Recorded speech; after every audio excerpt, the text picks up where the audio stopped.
Bonjour Paul-Henri. Bonjour. Vous allez bien? Ça va, ça va. Bon, merci de nous recevoir chez vous, dans votre exploitation. Oui. C'est une exploitation familiale, si j'ai bien compris. Oui, tout à fait. Donc bienvenue à Farenville. C'est une entreprise agricole familiale déjà depuis plusieurs générations. Et j'ai repris derrière mon grand-père en 2007.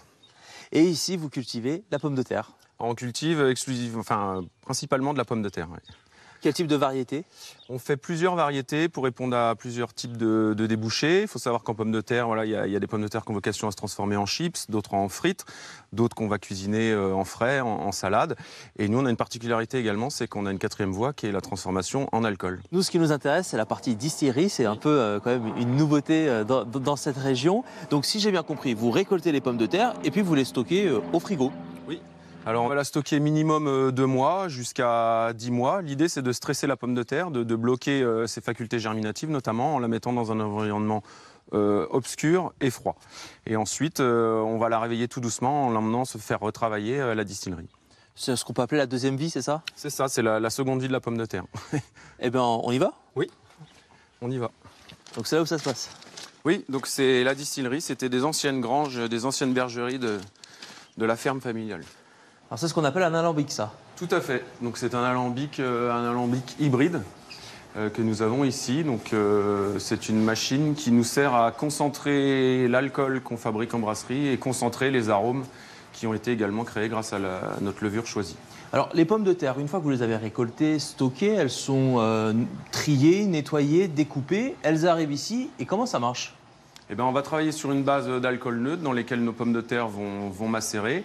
Et ensuite, l'alcool va s'aromatiser des saveurs de pommes de terre en fonction des différentes recettes que l'on a.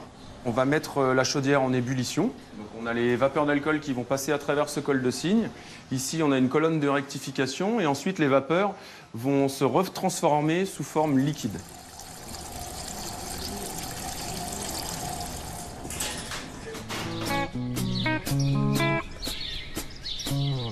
On poursuit la découverte de cette distillerie ici dans le Loiret. Bonjour Pauline. Bonjour.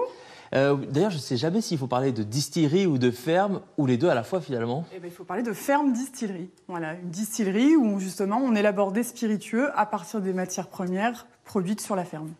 Oui, parce que vous, votre objectif, c'est de maîtriser l'ensemble du process de A à Z, quoi. Déjà, historiquement, la vodka vient plutôt des pays de l'Est ou de la Russie. On a vraiment deux écoles différentes. Nous, on se positionne plus sur l'école des vodkas polonaises, donc les vodkas de pommes de terre.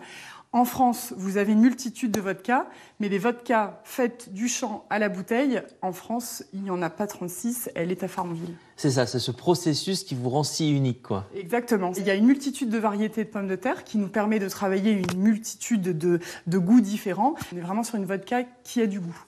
Et vous diriez que c'est juste une corde à votre arc ou c'est carrément un nouveau métier pour vous? Alors c'est souvent ce que je dis, c'est au-delà de la diversification agricole, c'est vraiment un métier à part, un métier qu'on a appris avec beaucoup de passion et qu'on apprend encore tous les jours en élaborant nos produits et notre gamme. Mais c'est vrai que c'est deux métiers qui quand même ont un rapport direct, mais qui sont quand même très différents l'un de l'autre.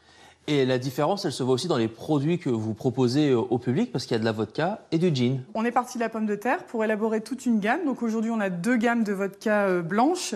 Une vodka qui est non filtrée à froid, donc qui a ce côté très gourmand, naturellement aromatique. On est vraiment sur le créneau des vodkas de dégustation. On a une autre vodka qui est la Petite Eau, qui est une vodka pour le coup ultra filtrée, donc beaucoup plus minérale et plus élégante. Et puis on a également lancé l'été dernier le gin, qui intègre également de la pomme de terre en macération. Donc là, on est beaucoup plus sur la botanique, qui fera un parfait gin tonic pour l'été qui arrive. Merci beaucoup, Pauline. Merci pour votre accueil. Eh bien, quant à nous, rendez-vous demain. Nous allons rencontrer, entre autres, l'illustratrice de Tom Tom et Nana, Bernadette Després. Et tout de suite, c'est votre journal régional.